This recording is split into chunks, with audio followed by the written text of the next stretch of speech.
अनाथ बच्ची। नेहा अपने बड़े भाई प्रिंस और अपने माता पिता के साथ एक खुशहाल जिंदगी जी रही थी। ऐसे ही एक दिन, प्रिंस बेटा, तुम्हारी नानी की तबीयत खराब है, इसलिए मैं और तुम्हारे पापा तुम्हारी नानी से मिलने जा रहे हैं। कल सुबह तक हम दोनों आ जाएंगे, इसलिए जब तक हम दोनों ना आ जाए तुम अपनी छोटी बहन का ख्याल रखना। ठीक है माँ। प्रिंस के माता पिता चले जाते हैं। प्रिंस अभी 14 साल का था, तो वहीं नेहा केवल 10 साल की। अभी दोनों ही बच्चे बहुत छोटे थे और ऐसा पहली बार हुआ था कि नेहा के माता पिता उन दोनों को अकेला घर में छोड़कर गए थे। नेहा खाना बनाकर गई थी, इसलिए रात को दोनों भाई बहन वही खाना खाकर सो जाते हैं। देखते ही देखते सुबह हो जाती है। पर ये क्या, सुबह से दोपहर हो गई पर अब तक नेहा और प्रिंस के माता पिता घर नहीं आए। भैया, माँ ने तो कहा था कि वो सुबह घर आ जाएंगी, पर अब तक मम्मी पापा घर नहीं आए। तू सही बोल रही है नेहा, लगता है नानी की तबीयत कुछ ज़्यादा ही खराब हो गई होगी। पर कोई बात नहीं, शाम तक तो वो आ ही जाएंगे। पर भैया, मुझे बहुत भूख लग रही है। चल रसोई में कुछ देखते हैं, क्या पता कुछ खाने की चीज़ मिल जाए। अब दोनों भाई बहन रसोई में खाने का सामान देखने लगते हैं और उन्हें मैगी मिलती है। प्रिंस को मैगी बनानी आती थी, इसलिए वो अपनी बहन के लिए मैगी बना देता है।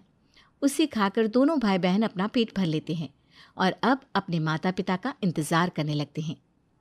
दोपहर से फिर रात हो जाती है, पर अब तक उसके माता पिता नहीं आते। अब दोनों ही बच्चों को अपने माता पिता की चिंता होने लगती है। भैया, मुझे मम्मी पापा की बहुत याद आ रही है और उनका फ़ोन भी नहीं लग रहा। आप नानी को फ़ोन करके पूछो ना, मम्मी पापा कहाँ रह गए।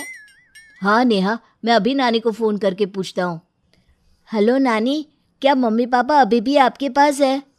क्योंकि काफ़ी समय हो गया वो घर नहीं लौटे। कहीं मम्मी पापा खो तो नहीं गए? बच्चों, तुम्हारे मम्मी पापा तो आज सुबह ही निकल गए थे। ये सुनकर प्रिंस और नेहा की चिंता बढ़ने लगती है। तभी उनके दरवाजे पर दस्तक होती है।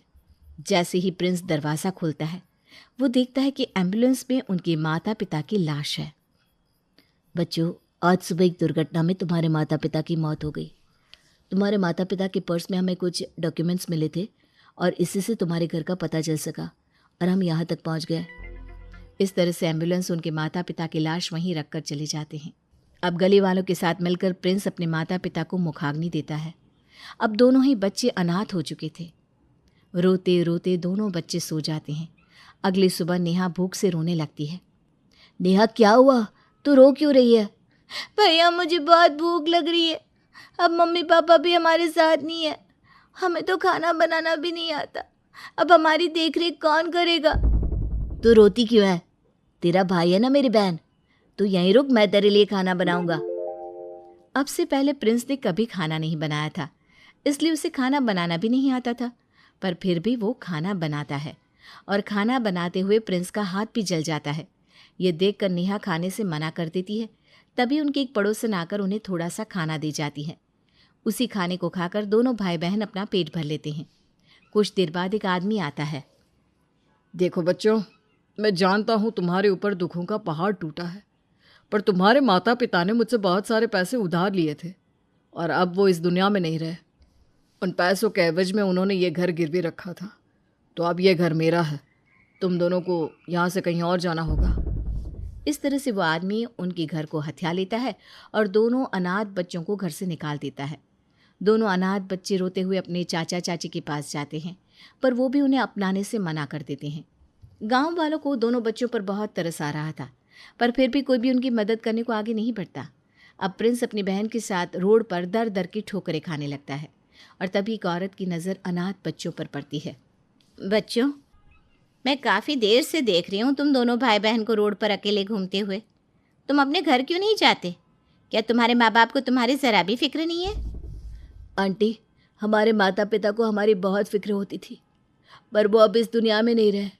हम दोनों भाई बहन अनाथ हैं। हमारे पास रहने के लिए अब कोई जगह नहीं है। हमारे पास हमारा खुद का एक छोटा सा घर था, पर एक अंकल ने हमें हमारे घर से भी निकाल दिया। ये तो तुम्हारे साथ बहुत बुरा हुआ बच्चों। तुम्हें देखकर मुझे तुम अनाथ बच्चों पर बहुत दया आ रही है, इसलिए तुम दोनों मेरे साथ चलो और अब से मेरे बच्चे बनकर मेरे ही घर में रहना। इस तरह से वो औरत दोनों बच्चों को अपने घर ले जाती है और पेट भरकर खाना भी देती है। ये देखकर नेहा और प्रिंस को बहुत अच्छा लगता है। भैया, ये आंटी कितनी अच्छी है ना, हमें हमारे चाचा चाची ने भी नहीं अपनाया, पर इस आंटी ने हमें अपने घर में रखा और खाने को भी दिया। भैया, अब से हम यहीं रहेंगे और कहीं नहीं जाएंगे। हाँ मेरी बहन। इस तरह से दोनों भाई बहन आराम करने लगते हैं और आपस में बातें। तभी वो औरत आती है और नेहा के बाल पकड़कर दोनों को धमकाते हुए कहती है, अगर सारी उम्र इस घर में रहना है ना तो दोनों भाई बहन को काम करना पड़ेगा। मुफ्त की रोटी तोड़ने के लिए तुम दोनों को यहाँ नहीं लाई मैं, समझे? मेरे घर में नौकर नहीं था, इसलिए मैंने सोचा तुम अनाथ बच्चों को अपने घर में रख लूँ। इस तरह से तुम्हें रहने के लिए जगह और मुझे फ्री का नौकर मिल जाएगा। चलो अब दोनों भाई बहन काम पर लग जाओ। मेरी बहन को मत मारो, उसे छोड़ दो, वो अभी बहुत छोटी है, मैं घर का सारा काम कर दूंगा। अच्छा, तो तेरी कमज़ोरी तेरी बहन है। तो सुन लड़के, अगर तूने अपना काम सही से नहीं किया तो तेरी गलती की सज़ा तेरी बहन को मिलेगी। जाओ, दोनों भाई बहन काम पर लग जाओ। इस तरह से वो औरत दोनों अनाथ बच्चों से अपने घर का सारा काम करवाती और खुद आराम करती। ऐसे ही एक दिन उसकी सहेली घर पर आती है और उनके घर में बच्चों को काम करता हुआ देखकर कहती है, यार तुम इन अनाथ बच्चों को कहाँ से उठा लाई घर कामों के लिए? अच्छा सुन, तेरे पास 2 बच्चे हैं ना, इसमें से एक बच्चे को मेरे घर भेज दे, मेरे घर में भी नौकरानी नहीं है। हाँ हाँ, क्यों नहीं।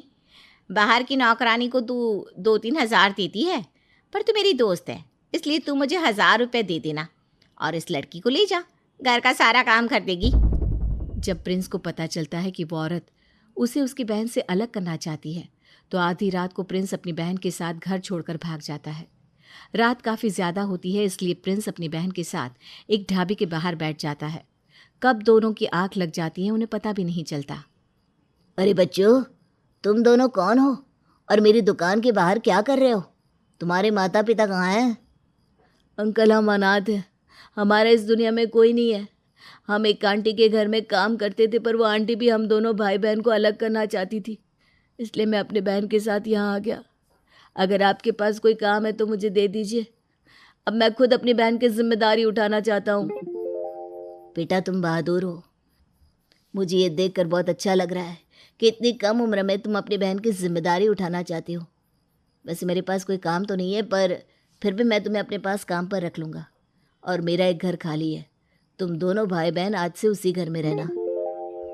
इस तरह से ढाबे का मालिक अपना छोटा सा घर दोनों भाई बहन को रहने के लिए दे देता है और प्रिंस उसी ढाबे पर साफ सफाई का काम करने लगता है और दिन रात मेहनत करके अपनी बहन को स्कूल भेजना शुरू कर देता है। इस तरह से एक अनाथ बच्चा अपनी बहन की जिम्मेदारी उठाता है। ओह, मैं तो बताना भूल ही गया। ये कहानी आपको अच्छी लगी तो वीडियो को लाइक, कमेंट और शेयर कर दो। अच्छा, फिर आऊँगा एक नई कहानी के साथ।